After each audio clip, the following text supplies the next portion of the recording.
मंत्रिमंडळाच्या विस्ताराच्या दरम्यान धनंजय मुंडे यांनी मंत्रिपदाची शपथच घेऊ नये असा साधारणतः एक मतप्रवाह जो आहे तो समोर येत होता.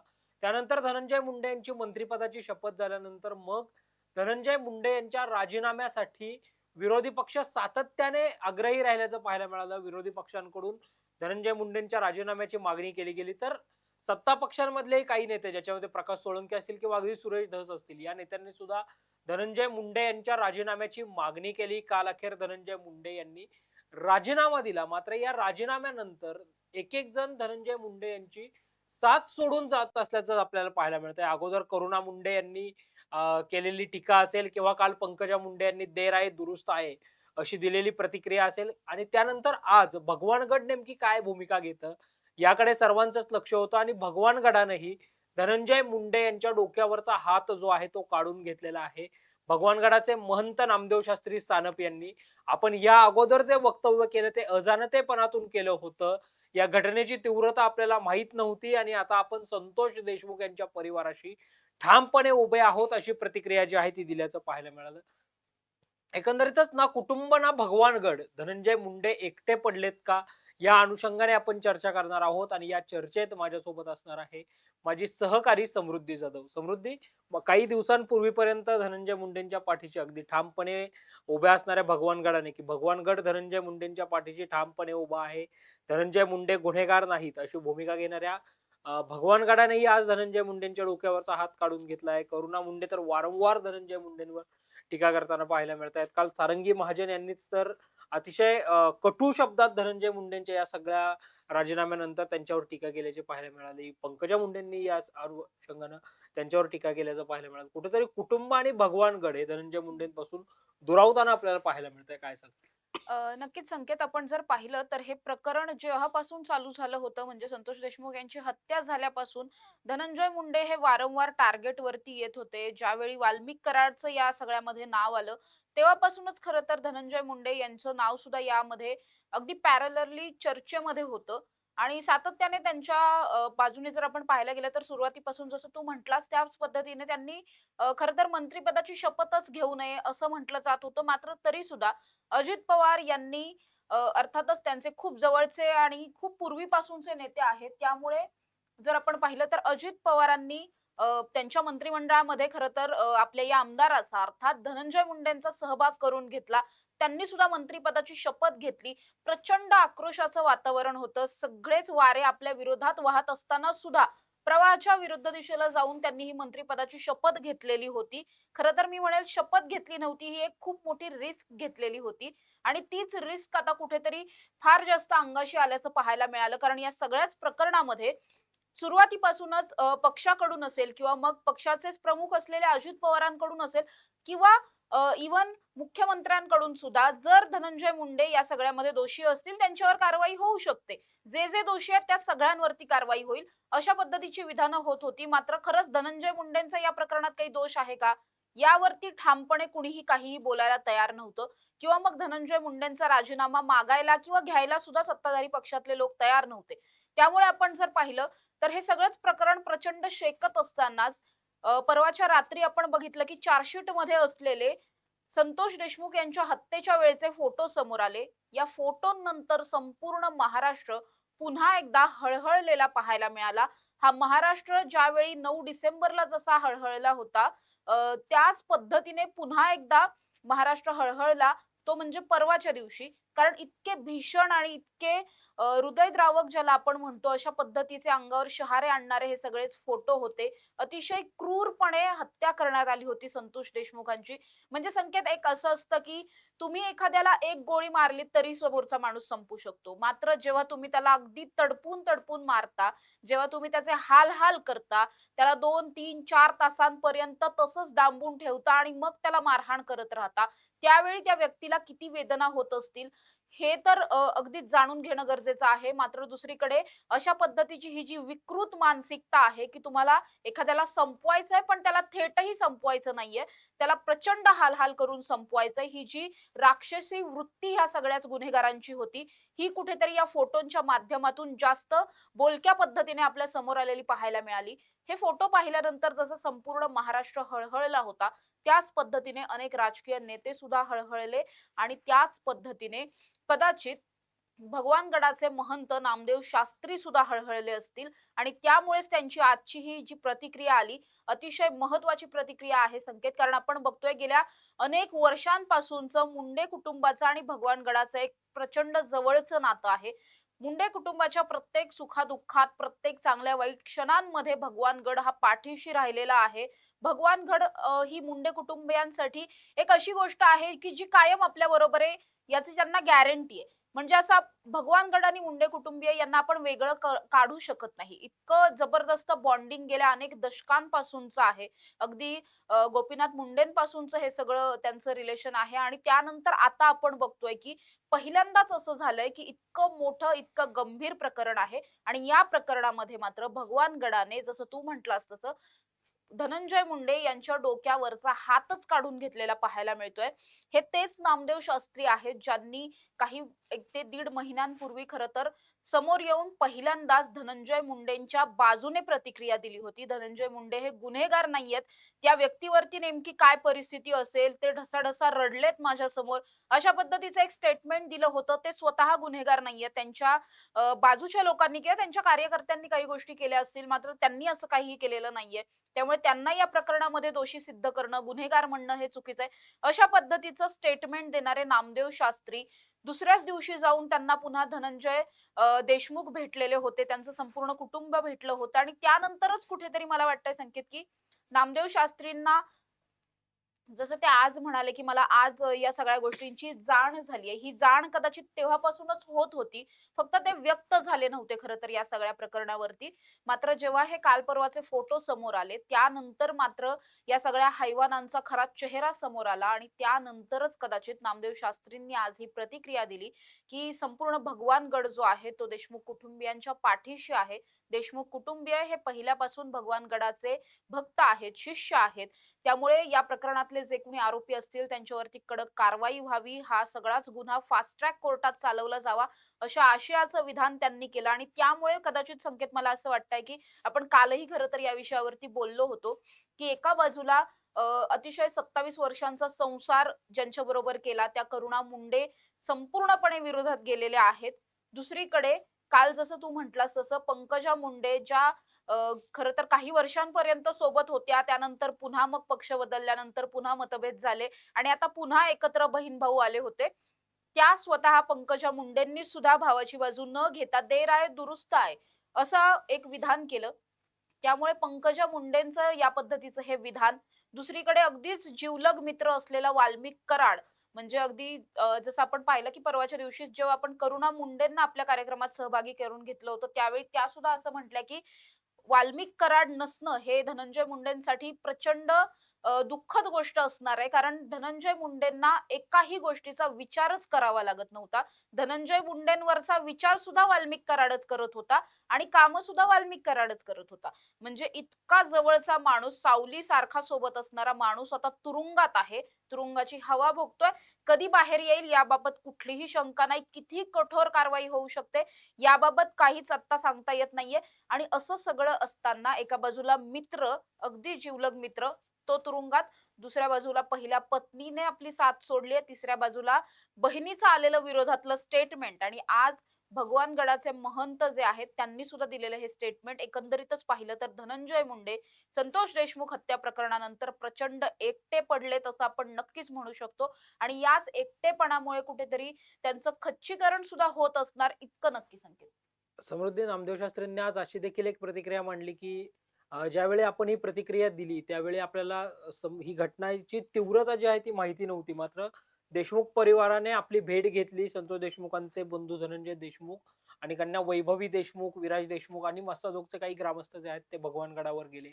त्यांनी आपल्याला या घटनेची तीव्रता जी आहे ती सांगितली आणि त्यानंतर आता आम्ही अ, धनंजय मुंडेंच्या पाठीमाशी न राहता आम्ही संतोष देशमुखांच्या परिवाराच्या पाठीशी ठामपणे राहणार आहोत. कारण भगवानगडचे भगवानगडावर नितांत श्रद्धा असणारे हे सगळं देशमुख कुटुंबीय आहे.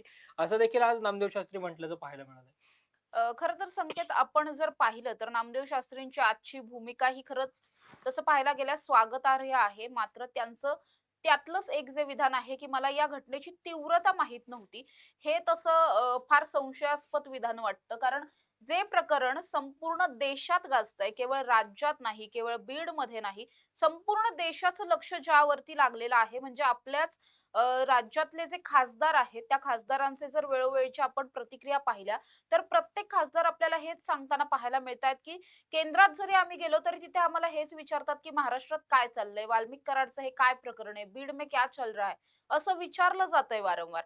याचाच अर्थ इतकं गाजत असलेलं प्रकरण तुमच्याच तालुक्यातलं, तुमच्याच जिल्ह्यातलं अगदी जवळपासचं घडत असलेलं हे सगळं प्रकरण, त्यातही धनंजय मुंडे जे तुमचे अतिशय जवळचे शिष्य आपण त्यांना म्हणू शकतो, अशा पद्धतीचा एखादा व्यक्ती या सगळ्यामध्ये कुठेतरी चर्चेत आहे, इन्व्हॉल्व आहे. असं सगळं असताना सुद्धा नामदेव शास्त्री असं म्हणतात, की या गोष्टीची तीव्रता मला माहीत नव्हती. हे तसं पाहायला गेल्यास फार हास्यास्पद विधान वाटतं. कारण जर पाहिलं तर सगळ्या टीव्ही चॅनल्सवरती, सगळ्या वर्तमानपत्रांमध्ये सगळीकडे अगदी गल्लीबोळातल्या लहान मुलांपर्यंत केवळ संतोष देशमुख हत्या प्रकरणाची चर्चा ही गेल्या 3 महिन्यांपासून चालू असलेली पाहायला मिळते. त्यामुळे तुम्ही असं म्हणूच शकत नाही, की या प्रकरणाची तीव्रता मला माहीत नव्हती आणि आता मला जाणीव होतीये. हे प्रकरण सुरुवातीपासून अगदी पहिल्या दिवसापासून इतकंच तीव्र होतं. कदाचित तुम्ही त्याकडे थोडंसं दुर्लक्ष केलं होतं. त्यामुळे तुम्हाला त्याची तीव्रता जाणवली नाही. मात्र तुम्ही सोडून उर्वरित महाराष्ट्राला या घटनेची तीव्रता सुरुवातीपासूनच माहीत होती आणि त्यामुळेच सुरुवातीपासून संपूर्ण महाराष्ट्र हा देशमुख कुटुंबियांच्या पाठीशी उभा होता. प्रकरणातल्या सगळ्याच आरोपींना कठोरातली कठोर शिक्षा व्हावी अशा पद्धतीची मागणी करताना पाहायला मिळत होता. पण ठीक आहे, आपण जसं काल पंकजाताई म्हणल्या त्याच पद्धतीने आज आपण असं म्हणू शकतो, की देर आहे दुरुस्त आहे. नामदेव शास्त्रींनी आज हे विधान केलं, हेही खूप जास्त महत्त्वाचं आहे, खूप मोठं आहे आणि स्वागतार्ह आहे. या एका विधानामुळे सुद्धा देशमुख कुटुंबियांना प्रचंड आधार जो आहे तो कदाचित वाटलेला असू शकतो आता. समृद्धी, एका बाजूला ज्यावेळी आपण चर्चा करतो की कुटुंब दुरावतंय, त्यावेळेला कुठेतरी पक्षही धनंजय मुंडेंपासून दुरावतोय का असा प्रश्न निर्माण होतो. कारण अजित पवारांच्या राष्ट्रवादी काँग्रेस पक्षाची जी दर मंगळवारी अजितदादांच्या देवगिरी निवासस्थानी बैठक होत असते, त्या निवासस्थानीवरच्या बैठकीमध्ये अजितदादांनी नेत्यांना आणि कार्यकर्त्यांना दोघांनाही असा सल्ला दिलेला आहे की कार्यकर्त्यांच्या जीवावर फारसं राजकारण करू नका. एखादा कार्यकर्ता जर चुकला तर त्याची झळ ही पक्षाला सहन करावी लागते. अप्रत्यक्ष हा सगळा रोख अजितदादांचा धनंजय मुंडेंकडे होता, अशा चर्चा आता रंगल्या. संकेत आपण जर पाहिलं तर अजित पवार हे कायमस्वरूपी असे नेते राहिलेत जे प्रचंड स्पष्ट वक्ते आहेत. या प्रकरणात बऱ्याचदा त्यांनी स्पष्टपणे विधानं केली नाहीत. त्यांच्या स्वभावाच्या विरुद्ध कुठेतरी त्यांचं संपूर्ण स्टेटमेंट या संपूर्ण 2-2.5 महिन्यांमधले जर आपण आले तर पाहिले. मात्र आता जे काही त्यांनी विधान केलंय, आपण असं नक्कीच म्हणू शकतो संकेत, कारण आपण बघतोय गेल्या काही दिवसांपासून ज्यावेळी अजित पवार हे एकसंध असलेल्या राष्ट्रवादीमधून बाहेर पडले, काही मंत्र्यांना, काही नेत्यांना खरं तर घेऊन ते बाहेर पडले होते. त्यानंतर जे ग्रहण लागलेलं पाहायला मिळतंय, हे ग्रहण काही केल्यास सुटत नाहीये. इकडे आल्यानंतर तरी अजित पवारांना पुन्हा एकदा मुख्यमंत्री पद मिळेल असं वाटत होतं. मात्र मुख्यमंत्री पदाने पुन्हा एकदा हुलकावणी दिली. उपमुख्यमंत्री पदावर राहण्याचा, अर्थमंत्री पदावर राहण्याचा एक रेकॉर्ड अजित पवारांच्या नावे रचला गेला. त्यामुळे तेव्हापासून जे चालू झालंय ते काही ना काही प्रकरणं अशी घडतच आलेली आहेत, की अजित पवारांचा पक्ष जो आहे तो कुठेतरी त्या पक्षाचं एकंदरीत खच्चीकरण होईल किंवा नेता म्हणून अजित पवारांचं कुठेतरी खच्चीकरण होऊ शकतं, अशा पद्धतीच्या घटना घडल्या. म्हणजे अगदी सुरुवातीपासून छगन भुजबळांचं नाराज होणं असेल, जे छगन भुजबळ अगदी सुरुवातीपासून अजित पवारांना एकत्र घेऊन चाललेले आहेत. त्या छगन भुजबळांचं नाराज होणं असेल, ही नाराजी कदाचित अजूनही दूर झालेली नाहीये असं आपण म्हणू शकतो संकेत. कारण या संपूर्ण प्रकरणामध्ये गेल्या अनेक दिवसांपासून छगन भुजबळ आपल्याला कुठेही दिसत नाहीयेत. त्यामुळे छगन भुजबळांची नाराजी असेल, तिथून चालू झालेलं हे सगळे जे प्रकरण आहे, ते बघ संतोष देशमुख हत्या प्रकरण, त्याच्यात धनंजय मुंडेंचं नाव, त्यानंतर आता माणिकराव कोकाटेंचं एक प्रकरण आलं. त्यामुळे या प्रकरणांमुळे कुठेतरी अजित पवारांना आणि त्यांच्या पक्षाला सुद्धा या सगळ्याचा मोठ्या प्रमाणात फटका बसतोय.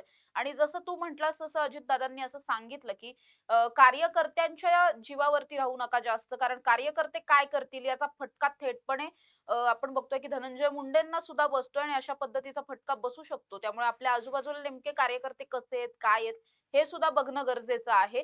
त्यामुळे आपण जर पाहिलं तर वाल्मिक कराड या एका व्यक्तीमुळे धनंजय मुंडे हे आज इतक्या खोलात अडकलेले पाहायला मिळतात. जर वाल्मिक कराड हा धनंजय मुंडेंचा कार्यकर्ताच नसता तर या प्रकरणामध्ये धनंजय मुंडेंचं तसूभरही कुठलीही काहीही कनेक्शन नव्हतं.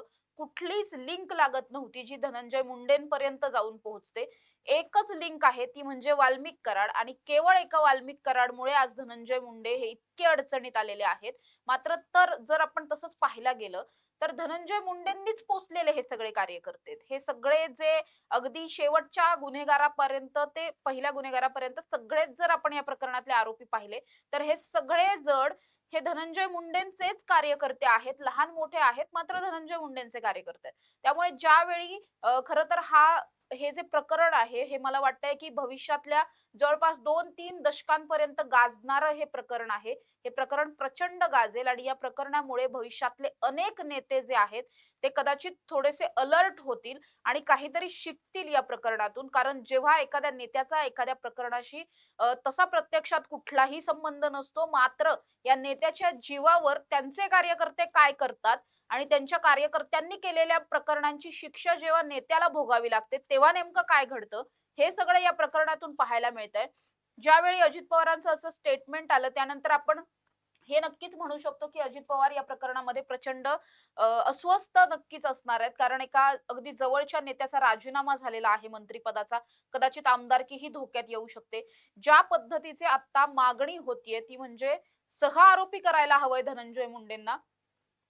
तसं जर झालं, तर मात्र प्रकरण प्रचंड हाताबाहेर जाऊ शकतं. संकेत म्हणजे आपण विचारही करू शकत नाही, इतकं हे प्रकरण तापू शकतं. कारण ऑलरेडी हे प्रकरण संपूर्ण देशाचं लक्ष वेधून घेताना पाहायला मिळतं. या प्रकरणात ऑलरेडी मंत्रिपदाला मुकावं लागलेलं आहे धनंजय मुंडेंना आणि आता जर या प्रकरणामध्ये त्यांचं सहआरोपी म्हणून जर नाव आलं, तर मात्र संपूर्ण अजित पवार गटच अडचणीत येऊ शकतो. अजित पवारांवरती सुद्धा तितकीच टीका होऊ शकते. कारण या सगळ्याच लिंक आहेत.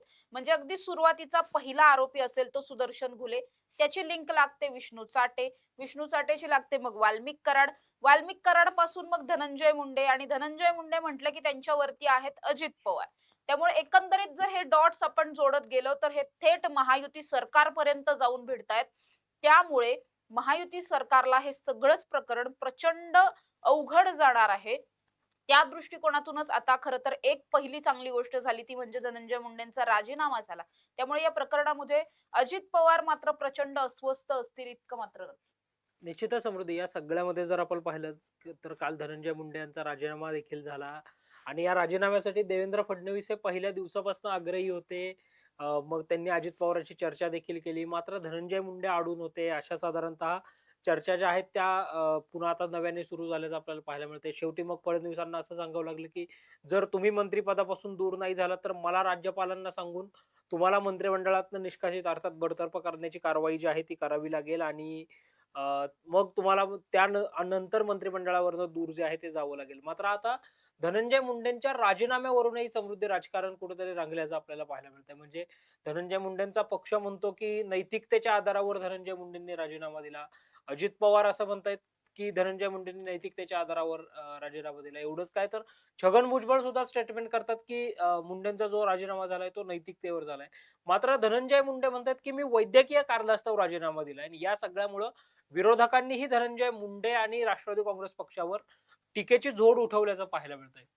संकेत आपण जर पाहिलं तर धनंजय मुंडेंनी ज्यावेळी राजीनामा दिला म्हणजे काल राज्यात जे काही घडलं हे आपणही कव्हर केलंय सगळं. त्यामुळे काल ज्यावेळी धनंजय मुंडेंचा राजीनामा आला त्यानंतर राज्यातल्या बऱ्याच समाजामध्ये, सर्वसामान्य जनतेमध्ये, विरोधकांमध्ये कुठेतरी एक समाधानकारक वातावरण होतं, की ज्या गोष्टीसाठी 2-2.5 महिने झाला आपण पाठपुरावा करतोय, मागणी करतोय, ती मागणी कुठेतरी आता पूर्ण झालेली होती. धनंजय मुंडेंनी स्वतः राजीनामा दिलेला होता. मात्र हे समाधानकारक वातावरण अगदी 1-1.5-2 तासांपुरतं होतं. कारण त्यानंतर समोर आलं ते धनंजय मुंडेंचं ट्विट आणि या ट्विटमधून त्यांनी असं म्हटलं, की मी केवळ वैद्यकीय कारणासाठी हा राजीनामा दिलेला आहे. म्हणजे आपण जर पाहिलं संकेत तर काल जेव्हा धनंजय मुंडेंची आपण बऱ्याच दिवसांनंतर एक झलक टीव्हीवरती पाहिली. त्यांच्याकडे पाहून ते प्रचंड आजारी आहेत किंवा फार काही गंभीर असं वैद्यकीय कारण आहे असं वाटत नव्हतं. खरं तर त्यांना बेल्स पाल्सी नावाचा आजार झालेला होता. मात्र कदाचित हा आजार सुद्धा आता बरा झालाय. कारण बेल्स पाल्सी जेव्हा आपण म्हणतो त्यावेळी पूर्ण चेहऱ्याचा एका साइडचा जो भाग असतो म्हणजे एकतर डावा किंवा उजवा भाग हा संपूर्णपणे त्याचे स्नायू जे आहेत ते काम करत नसतात. पूर्णपणे जडपणा आलेला असतो एका चेहऱ्याला, एका बाजूच्या चेहऱ्याला. त्यामुळे बोलता येत नाही. डोळ्यांची, आयब्रोची हालचाल करता येत नाही. असं सगळंच असताना चेहरा अगदीच विक्षिप्त दिसतो कुठेतरी आणि चेहरा बदललाय हे कळूनही येतं. कालचे जर आपण त्यांचे काही फोटोज, व्हिडिओज जर आपण पाहिले समाज माध्यमांवरती असलेले, ते जर बघता असं अजिबातही वाटत नाहीये, की धनंजय मुंडे हे या आजारातून रिकव्हर झालेले नाहीयेत. ते पूर्णपणे रिकव्हर झालेत असंच त्यांना बघून वाटतंय. त्यामुळे वैद्यकीय कारणासाठी आपण राजीनामा देतोय असं म्हणून धनंजय मुंडेंनी पुन्हा स्वतःच्या अडचणीत वाढ करून घेतली असं मला वाटतंय. कारण जो समाज थोडासा समाधानकारकरित्या शांत बसलेला होता, तो या ट्विट नंतर पुन्हा उफाळून आला. काल आपण पाहिलं राज्यभरात प्रचंड आंदोलनं, निदर्शनं झाली.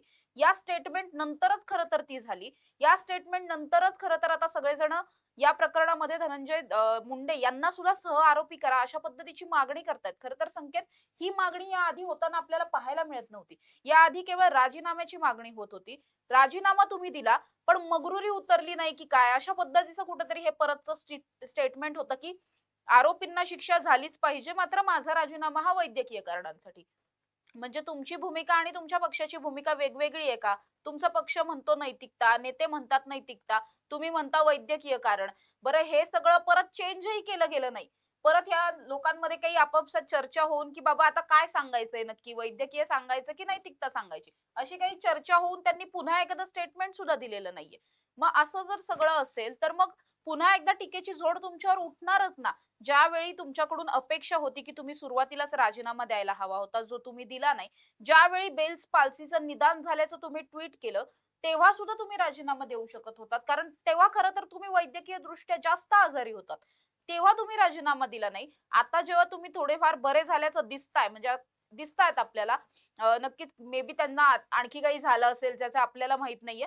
पण दिसायला तरी ते ठीक-ठाक दिसतायत, तब्येत ठीक दिसतीये. असं असताना तुम्ही समोर येऊन असं म्हणताय, की मी केवळ वैद्यकीय कारणांसाठी राजीनामा दिलाय.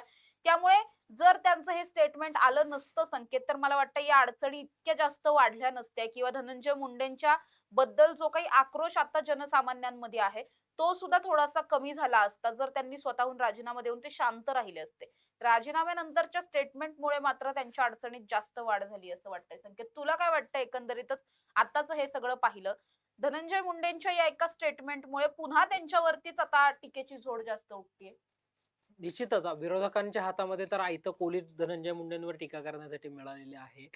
राज्य विधिमंडळाचं अर्थसंकल्पीय अधिवेशन सध्या मुंबईत सुरू आहे. 4 आठवडे हे सगळं अधिवेशन चालणार आहे.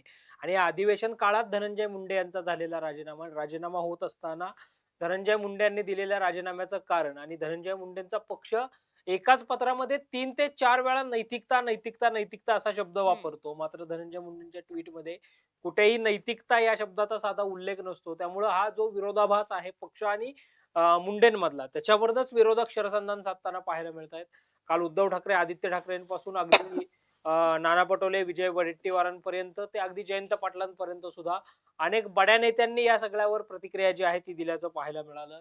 हे सगळे पक्ष धनंजय मुंडेंवर याच एका मुद्द्यांवर टीका करताना पाहायला मिळत आहेत. काल सायंकाळी देवगिरी बंगल्यावर जात असताना ज्यावेळी धनंजय मुंडे यांना माध्यमांनी या अनुषंगाने प्रश्न विचारण्याचा प्रयत्न केला. त्यावेळी धनंजय मुंडे यांनी केवळ हात जोडून ते पुढे गेल्याचं पाहायला मिळालं. माध्यमांच्या कुठल्याही प्रश्नांना त्यांनी उत्तरं दिली नाहीत. माध्यमांशी बोलणं धनंजय मुंडे यांनी टाळलं. संकेत अशाच पद्धतीने हात वाल्मिक कराडने सुद्धा जोडले होते 2 वेळा तेही.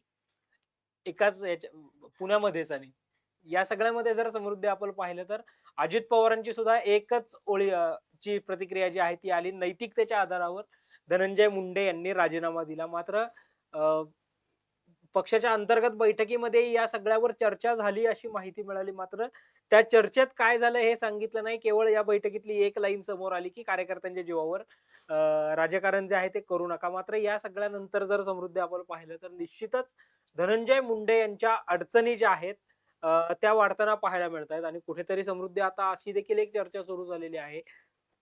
या सगळ्या प्रकरणामध्ये जर सहआरोपी करण्याची विरोधकांची मागणी किंवा अंजली दमानियांपासून यांपासून मनोज जरांगे पाटलांपर्यंत सगळेच जण जी मागणी करतायत की धनंजय मुंडे यांना सहआरोपी करा किंवा केलं जावं. जर त्यांना सहआरोपी केलं तर अर्थातच तो फौजदारी स्वरूपाचा गुन्हा हं. ठरतो. त्यामुळे त्यांच्या आमदारकीवरही गंडांतर येईल अशी चर्चा आता कुठेतरी सुरू झाली. तुला असं वाटतं की खरंच त्यांच्या आमदारकीवर गंडांतर येऊ शकतं? संकेत एकंदरीत जर आपण पाहिलं तर हे प्रकरण आता इतकं लक्षवेधी झालेलं आहे आणि अशा टर्निंग पॉइंटला आलेलं आहे की सुरुवातीपासून आपल्याला खरं तर सांगितलं जात नव्हतं की तपास नेमका कोणत्या बाजूने चालू आहे. त्यामुळे आपल्याला काहीच माहित नव्हतं की तपास कसा चालू आहे, कोणाकोणाला आरोपी केलंय, चार्जशीट मध्ये काय आहे. मात्र ज्यावेळी चार्जशीट दाखल झालं त्यानंतर मात्र बऱ्याचशा गोष्टी समोर आल्या. ज्या वाल्मिक कराडला या प्रकरणातला मुख्य आरोपी दाखवा असं सुरुवातीपासून म्हटलं जात होतं आणि तपास यंत्रणा असं दाखवत नाहीयेत, यामुळे तपास यंत्रणांवरती सुद्धा टीका होत होती. खरं तर तपास यंत्रणांनी अगदी गुप्तपणे त्यांचं त्यांचं काम केलं आणि चार्जशीटमध्ये जर आपण पाहिलं तर मुख्य आरोपींच्या यादीमध्येच स्वतः वाल्मिक कराडचं सुद्धा नाव आहे. त्यामुळे या चार्जशीटमुळे बरेचसे जे टीका करणारे लोक होते किंवा ज्यांच्यामधून आक्रोशाचं वातावरण होतं ते कुठेतरी समाधानकारक असल्याचं पाहायला मिळालं. चार्जशीट दाखल झाल्याच्या नंतर. असं सगळंच असताना सध्याचं जर आपण एकंदरीत राजकारण पाहिलं किंवा एकंदरीत वातावरण पाहिलं तर प्रचंड धनंजय मुंडेंवरती टीका टिप्पणी होतीये, आक्रोश त्यांच्याबद्दलचा जास्त आहे आणि सगळ्यात दुःखद गोष्ट ही या सगळ्यामधली अशी आहे की या सगळ्या प्रकरणात वाल्मिक कराड विषयी धनंजय मुंडे कधीही समोर येऊन एकही निगेटिव्ह स्टेटमेंट त्यांनी दिलेलं नाही. ते असं कधीच म्हटले नाहीयेत की हो वाल्मिक कराड जरी माझा कार्यकर्ता असेल तरी त्याच्यावरती कडक अगदीच जी काही कठोरातली कठोर असेल अशा पद्धतीची शिक्षा व्हावी किंवा या सगळ्याच आरोपींवरती ते केवळ असं म्हणतात जे जे या प्रकरणात दोषी आहेत त्यांच्यावरती शिक्षा व्हावी अशाच पद्धतीचं स्टेटमेंट आहे. मात्र स्ट्रेट फॉरवर्ड त्यांनी कधीही वाल्मिक कराडचं नाव घेऊन कुठलंही स्टेटमेंट केलं नाही. त्यामुळे वाल्मिक कराड हा त्यांच्या किती जवळचा आणि जिव्हाळ्याचा आहे हे कळतंय. त्यामुळे हे असं सगळं असताना ज्यावेळी तुम्ही एखादी मला वाटतंय संकेत जर त्यांनी कधीतरी ठाम भूमिका घेतली असती, एखादं जरी स्टेटमेंट वाल्मिक कराडच्या विरोधातलं केलं असतं किंवा मी स्वतः लोकप्रतिनिधी या सगळ्याच परिसरातला लोकप्रतिनिधी म्हणून मी स्वतः धनंजय देशमुखांच्या पाठीशी उभा राहतो असं जर धनंजय मुंडे म्हणाले असते तर कदाचित हे प्रकरण इतकं शेकलं नसतं. तर कदाचित या प्रकरणामध्ये धनंजय मुंडेंनाही सहआरोपी करा ही मागणीच झाली नसती. मात्र इतकं सगळं होऊनही तुम्ही राजीनामाही देत नाही. तुम्ही राजीनामा दिला तर तो वैद्यकीय कारणासाठी दिला असं म्हणता. तुम्ही वाल्मिक कराड विषयी एकही शब्द बोलायला तयार नाही. असं जर सगळं असेल तर मग त्यांना सहआरोपी करा अशा पद्धतीची मागणी होणारच आहे. कारण आपण जर पाहिलं संकेत ज्यावेळी आपण काल जेव्हा पाहिलं की या चार्जशीट मधून आपल्याला एक WhatsApp कॉलचं एक कॉल रेकॉर्डिंग जे आहे त्याविषयीची माहिती समोर आली. या सगळ्या प्रकरणामध्ये स्वतः वाल्मिक कराड असं सांगताना दिसतोय की सुदर्शनला सांगा फक्त मारामारी करू नको, जे काही असेल ते ताबडतोब आटोप आणि तिथून सूट असं जेव्हा सांगतोय याचाच अर्थ जर तो त्याला तिथून सूट असं म्हणतो त्याच अर्थी पुढे जे काही करायचं आहे किंवा कुठे लपायचंय काय नेमकं करायचंय हे सगळं कुठेतरी वाल्मिक कराडने ठरवलेलं होतं किंवा त्याने त्याच्या या चेल्या चपाट्यांसाठी काहीतरी प्लॅन केलेला होता यांना लपवण्यासाठी किंवा यांना या प्रकरणातून वाचवण्यासाठी बाहेर काढण्यासाठी. आणि जेव्हा एखादा प्लॅन वाल्मिक कराड करतोय हा प्लॅन धनंजय मुंडेंना माहित नसेल हे कशावरून. आतापर्यंत जर आपण पाहिलं सीडीआर कदाचित तपास यंत्रणांनी काढलेही असतील आपल्यापर्यंत ते आलेले नाहीयेत. मात्र ज्याच्याशिवाय धनंजय मुंडेंचं पान हलत नाही असं म्हटला जाणारा वाल्मिक कराड तो इतकं मोठं प्रकरण काहीतरी घडलंय आणि ते प्रकरण दाबण्याचा प्रयत्न आरोपींना लपवण्याचा प्रयत्न कुठेतरी चालू आहे आणि या सगळ्या बाबत धनंजय मुंडेंना काहीच माहित नाहीये असं नक्कीच नसणार आहे. आपला नेता आहे तो धनंजय मुंडे हे या सगळ्या लोकांमुळे कुठेतरी मोठे झालेले नेते आहेत. याच सगळ्यांनी त्यांचे प्रचार केलेले आहेत, याच सगळ्यांनी त्यांच्यासाठी मतं गोळा केलेली आहेत, वेळ प्रसंगी मारहाण सुद्धा केलेली आहे मतदान केंद्रांवरती. इतकं जर आपण पाहिलेलं आहे तर इतक्या मोठ्या प्रकरणात एकटा वाल्मिक कराड हे सगळं करू शकतो का? तर नाही. राजकीय वरदहस्त असल्याशिवाय हे होऊच शकत नाही. वाल्मिक कराडचा या सगळ्या प्रकरणानंतर किमान एक फोन तरी धनंजय मुंडेंना गेलाच असणार की अशा अशा पद्धतीचं काहीतरी घडलेलं आहे आणि आता आपण पुढे काय करायचं याविषयीची माहिती ही विचारली गेली असणारच आहे. त्यामुळे जर हे असं काहीतरी असेल तर हे साहजिकच आहे की धनंजय मुंडेंना सहआरोपी करा असं म्हटलं जाईल. कारण या प्रकरणात आरोपींना मदत करणारे, आरोपींची माहिती लपवून ठेवणारे, आरोपींना पैसे पुरवणारे, त्यांना आसरा देणारे सगळ्यांनाच या प्रकरणामध्ये सहआरोपी करण्याची मागणी होतीये. आणि जर धनंजय मुंडेंना या प्रकरणातला एकही फोन कॉल गेलेला असू शकतो किंवा धनंजय मुंडेंना जर सीडीआरची भीती आहे, कॉल रेकॉर्डिंगची भीती आहे त्यामुळे कदाचित परस्पर भेटून जर असं काही प्रत्यक्षात जर काही चर्चा झालेली असेल, अशा पद्धतीचा एक जरी पुरावा आपल्या समोर आला, तरी सुद्धा धनंजय मुंडेंना या प्रकरणात सहआरोपी करावंच लागेल. इतकं प्रकरण हे गंभीर आहे आणि कायदाही तसंच सांगतोय, की या प्रकरणामध्ये धनंजय मुंडेंना सहआरोपी व्हावं लागेल. जर त्यांचं या प्रकरणात अगदी अर्ध्या सेकंदाचं जरी कॉल रेकॉर्डिंग समोर आलं किंवा अशा पद्धतीचं त्यांना याविषयीची माहिती आहे, असं जर काही कुठेही आढळून आलं, तशा पद्धतीचा पुरावा मिळाला, तर सहआरोपी करावंच लागेल आणि जर ते या प्रकरणात सहआरोपी झाले, तर अर्थातच आमदारकी जाणार, हे मात्र निश्चित आहे. त्यामुळे चेल्या चपाट्यांनी केलेला हा एक गुन्हा एका मंत्र्याला किती महागात पडतोय, हेच आपण या सगळ्या प्रकरणातून पाहतोय. समृद्धी, आज सीआयडीने एक अर्ज जो आहे तो देखील केलेला आहे, ज्यामध्ये वाल्मिक कराडची संपत्ती सुद्धा जप्त करा असं म्हटलेलं आहे. त्यामुळं त्या अनुषंगाने जर तिथे वाल्मिक कराडनं धनंजय मुंडेंचं नाव घेतलं, तर पुन्हा एकदा धनंजय मुंडेंच्या अडचणीमध्ये आणखीन वाढ होण्याची जी आहे ती शक्यता आहे. वाल्मिक कराडच्या या सगळ्या संपत्तींच्या अनुषंगाने जवळपास 115 कोटी रुपयांची प्रॉपर्टी जी आहे ती जप्त केली जाणार आहे. त्या तसा अर्ज सीआयडीने आता केल्याचं आपल्याला पाहायला मिळतंय. मागच्या एका प्रकरणामध्ये उच्च न्यायालयाने थेटपणे अर्ज फेटाळत याचिकाकर्त्यालाच दंड ठोठावला होता आणि त्यानंतर पुन्हा हा अर्ज जो आहे तो दाखल केला गेल्याचं पाहायला मिळतं. संकेत आपण जर पाहिलं तर ज्यावेळी करुणा मुंडे आपल्या लाईव्ह मध्ये सहभागी झालेल्या होत्या त्यावेळी सुद्धा त्यांनी असं सांगितलं होतं की वाल्मिक कराड आणि धनंजय मुंडे या आपण असं म्हणू शकतो की एकाच नाण्याच्या दोन बाजू आहेत. म्हणजे या दोघांचे इतके एकत्र संबंध आहेत, इतके एकत्र संबंध आहेत की अगदीच प्रचार करण्यापासून ते मग निवडून आल्याच्या नंतर गुलाल खेळण्यापर्यंत ते घरगुती मॅटर त्यांचे परस्पर पती पत्नीतले वाद सोडवण्यापासून ते थेट इतके मोठे मोठे प्रकरण करण्यापर्यंत आणि आर्थिक व्यवहारांपर्यंत म्हणजे धनंजय मुंडे आणि वाल्मिक कराड या दोघांनी मिळून उभे केलेले जे काही व्यवसाय आहेत किंवा कंपन्या आहेत, आर्थिक गुंतवणूक आहे, ही प्रचंड मोठी गुंतवणूक आहे. मला असं वाटतंय की धनंजय मुंडेंच्या प्रत्येक कदाचित प्रकरणामध्ये ना 1% का होईना पण वाल्मिक कराड असणारच आहे. म्हणजे आपण जर भागीदारी पाहायला गेलं तर 50-50 मला वाटत नाही फारसे काही ह्यांचे आर्थिक व्यवहार असू शकतात. कारण एक जे आहेत ते स्वतः मंत्री आहेत, इतके मोठे नेते आहेत आणि दुसरा जो आहे तो त्यांचा जिगरी मित्र आहे, कार्यकर्ता आहे. असं सगळं असताना मला असं वाटत नाही की 50-50 हे सगळे त्यांचे आर्थिक व्यवहार असतील. कुठेतरी धनंजय मुंडेंचा वाटा मोठा असेल आणि वाल्मिक कराडचा वाटा कुठेतरी छोटा असेल. मात्र या दोघांचे आर्थिक व्यवहार इतके मोठ्या प्रमाणात आहेत आणि ज्यावेळी आपण असं म्हणतोय की वाल्मिक कराडची संपत्ती सीज व्हावी, त्यावेळी ही संपत्ती स्ट्रेट फॉरवर्ड त्याची लिंक लागते ती धनंजय मुंडेंची. जर या दोघांचे एकाच कंपनीत आर्थिक व्यवहार असतील, तर जेव्हा ही कंपनी सीज होईल, त्यावेळी केवळ वाल्मिक कराडचा हिस्सा सीज होणार नाहीये, तर धनंजय मुंडेंना सुद्धा हे सगळंच भोगावं लागणार आहे. आपण बघतोय हा तोच वाल्मिक कराड आहे जो 25-30 वर्षांपूर्वी घरगडी म्हणून भाजी आणण्याचं काम करायचा, घरातली कामं करायचा. हा तोच माणूस आहे, जो आज अब्जोपती आहे. करोडपती नाही म्हणू शकत, अब्जोपती आहेत. 8 आलिशान गाड्या आहेत, 17 मोबाईल वापरतो असं कळलंय. पुण्यातच आपण पाहिलं तर जवळपास 40 कोटीची प्रॉपर्टी त्याची पुणे पिंपरी चिंचवडच्या आजूबाजूला आहे. शेतजमिनी आहेत, रिसॉर्ट आहेत. जे आपल्याला माहितीये हे इतकंय. जे आपल्याला माहित नाही ते याच्यापेक्षाही जास्त आहे. जे पत्नीच्या नावावर, मुलांच्या नावावर, आणखी कुणा मित्रांच्या नावावर, कोणाकोणाच्या नावावरती घेऊन ठेवलेली ही सगळी संपत्ती आहे. त्यामुळे ज्यावेळी संपत्ती जप्त होण्याविषयी बोलतोय आपण, त्यावेळी केवळ वाल्मिक कराडला याचा फटका बसणार आहे का? तर नाही. याचा फटका कुठे ना कुठे धनंजय मुंडेंना सुद्धा बसू शकतो. म्हणजे एकीकडे कौटुंबिक नातं करुणा मुंडे यांच्याबरोबर जे काही बिनसलंय त्यामुळे एक कौटुंबिक नातं धोक्यात आलंय. दुसरीकडे समाजात असलेली एक प्रतिमा जी होती ती कुठेतरी या सगळ्याच प्रकरणामुळे डागाळलेली पाहायला मिळतेय. एकीकडे मंत्रिपदाचा राजीनामा द्यावा लागलाय. सहआरोपी जर झाले तर संपूर्ण राजकीय करिअर त्यांचं धोक्यात येऊ शकतं. तरुण तडफदार नेते आहेत जर आपण पाहिलं, फार जास्त वय नाहीये त्यांचं. राजकीय कारकीर्द आपण जर पाहिली तर अगदीच आपल्याकडे 70तले सुद्धा नेते आपल्याकडे बसलेले आहेत संकेत. आपल्याकडे राजकारणात रिटायरमेंट वगैरे नावाची पद्धतच आता कुठे राहिलेली नाहीये. त्यामुळे जोपर्यंत नेते जिवंत आहेत तोपर्यंत ते राजकारण करतच राहतात, राजकारणात येतच राहतात, निवडणुका लढवत राहतात. त्यामुळे तसं पाहायला गेल्यास राजकीय करिअर तसं बरंच मोठं आहे. मात्र या प्रकरणामुळे ते राजकीय करिअर सुद्धा धोक्यात आलंय आणि तिसरीकडे आता कुठेतरी आर्थिक मालमत्ता सुद्धा धोक्यात येऊ शकते.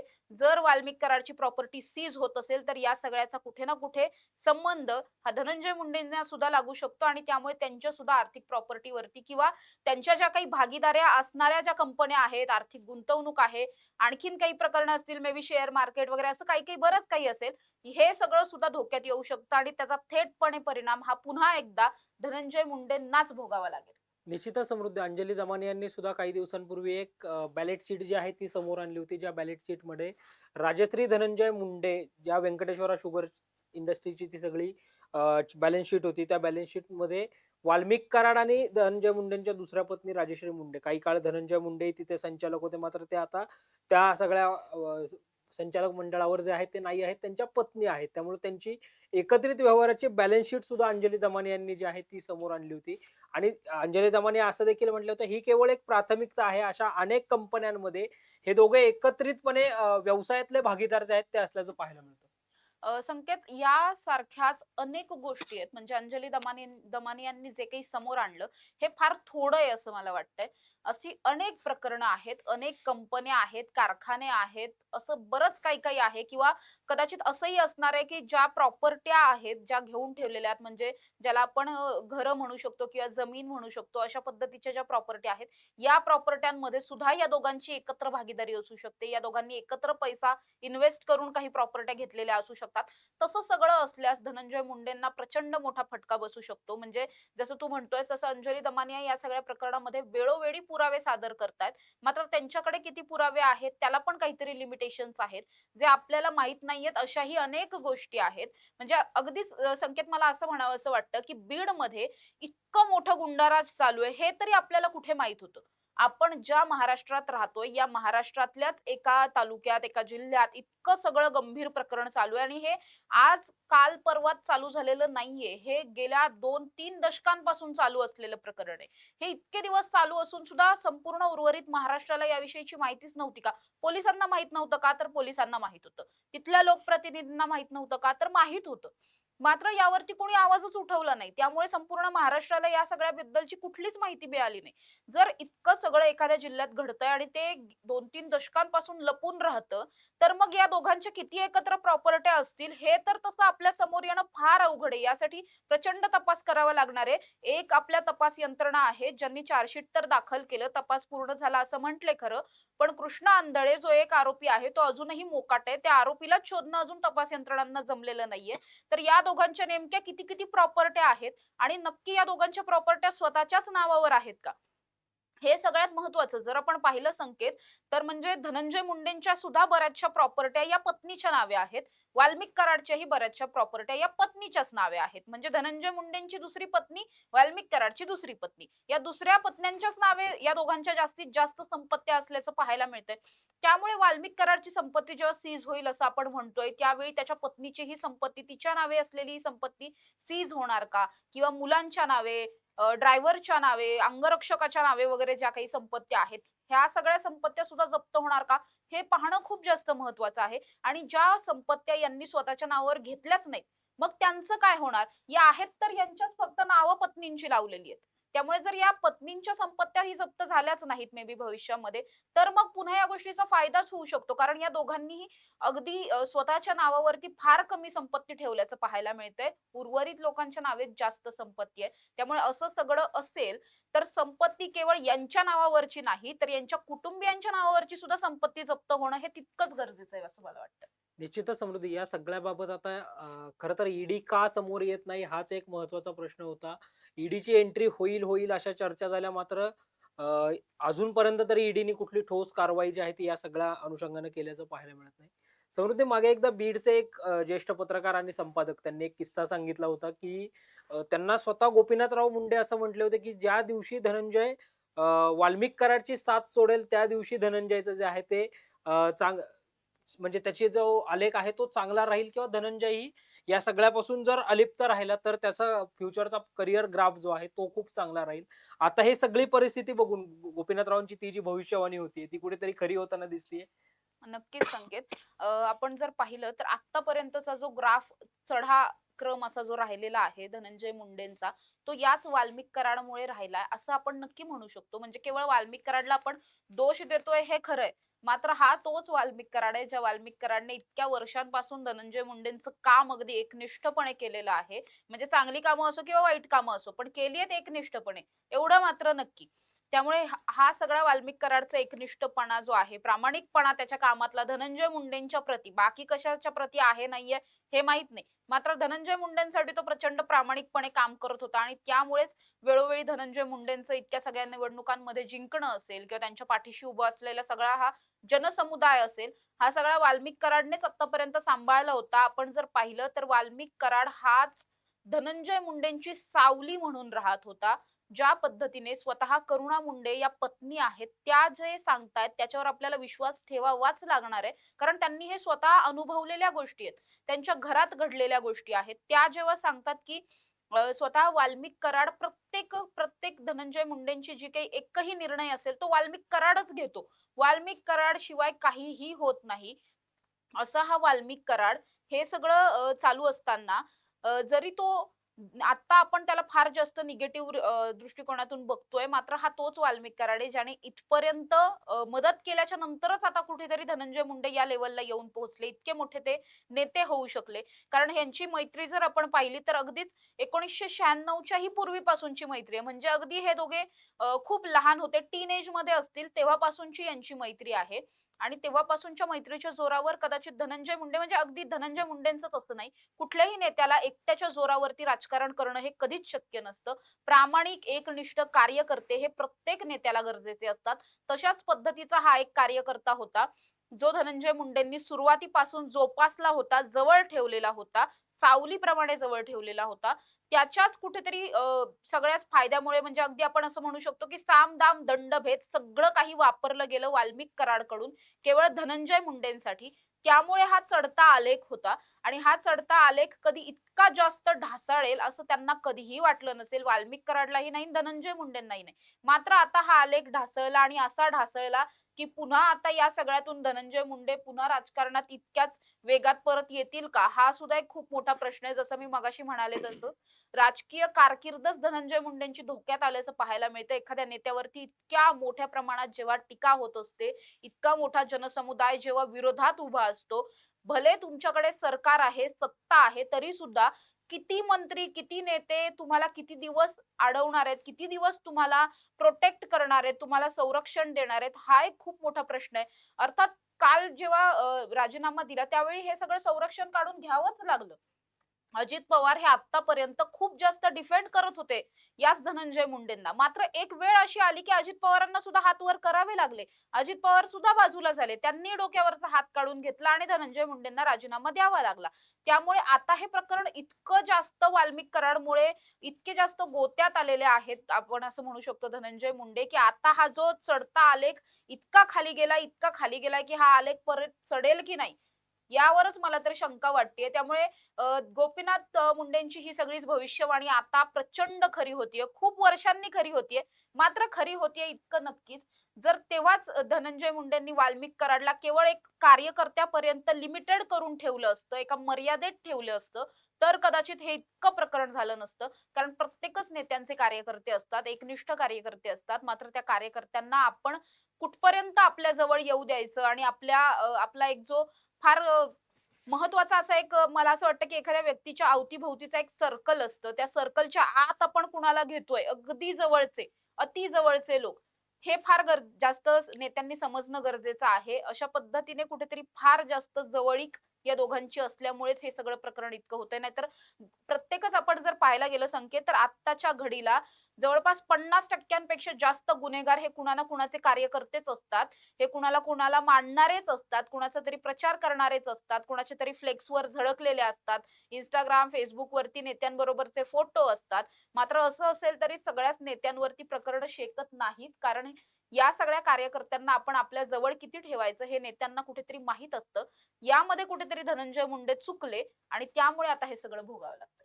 निश्चितच समृद्धी. धनंजय मुंडेंच्या राजकीय करिअरचा आलेख जर आपण पाहिला तर पट्टी वडगावचे जिल्हा परिषदेचे सदस्य, नंतर जिल्हा परिषदेचे उपाध्यक्ष, विधान परिषदेचे आमदार, भारतीय जनता युवा मोर्चाचे प्रदेशाचे अध्यक्ष, पुन्हा विधान परिषदेचे आमदार, त्यानंतर भाजपा सोडून राष्ट्रवादीमध्ये प्रवेश केल्यानंतर पुन्हा विधान परिषदेवर वर्णी आणि विधान परिषदेचे विरोधी पक्ष नेते, त्यानंतर परळी विधानसभेतून 2019ला आमदार आणि पहिल्यांदाच आमदार ते थेट कॅबिनेट मंत्री झाले. सामाजिक न्याय आणि विशेष सहाय्य विभागाच्या मंत्रिपदासह बीड जिल्ह्याचं पालकमंत्रीपद धनंजय मुंडेंकडे आलं. त्यानंतर अजित पवारांनी वेगळी भूमिका घेतल्यानंतर धनंजय मुंडे अजित पवारांसोबत आले. राज्याचे थेट कृषी मंत्री झाले.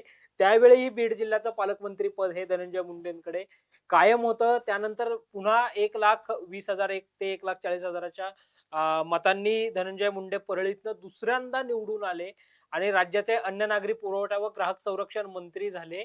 मात्र यावेळी बीडचं पालकमंत्री पद त्यांना मिळालं नाही आणि आता तर मंत्रिपदापासून जे आहे ते कुठेतरी अलिप्त व्हावं लागलं. त्यांना मंत्रिपदच सोडावं लागलं आणि आता कदाचित जर फौजदारी गुन्हा या सगळ्यामध्ये दाखल झाला आणि विरोधक ज्याप्रमाणे मागणी करतायत त्याप्रमाणे जर धनंजय मुंडे हे या प्रकरणातले आरोपी झाले तर अर्थातच लोकप्रतिनिधी कायदा कलम 8 नुसार एखाद्या लोकप्रतिनिधीला 2 वर्ष किंवा त्याहून अधिक शिक्षा झाली किंवा त्याच्यावर कुठलाही फौजदारी किंवा न्यायालयीन स्वरूपाचा गुन्हा दाखल झाला तर मात्र त्याची आमदारकीही रद्द केली जाते. 6 वर्ष त्याला निवडणूक लढण्यासाठी मज्जाव केला जातो. असं सगळं झालं तर आता धनंजय मुंडेंच्या आमदारकीवर सुद्धा गंडांतर येऊ शकतं. म्हणजे ज्या सिक्वेन्सने ज्या क्रमाने त्यांचा राजकीय आलेख चढत गेला तेवढ्याच पटकन तो आलेख जो आहे तो उतरताना देखील आपल्याला पाहायला मिळतोय. निश्चितच या सगळ्यामध्ये जे काही होईल त्या सगळ्या विषयातले अपडेट्स आम्ही अगदी वेळोवेळी तुमच्यापर्यंत घेऊन येणार आहोत. तोवर पाहत राहा टॉप न्यूज मराठी. आपला महाराष्ट्र, आपली बातमी.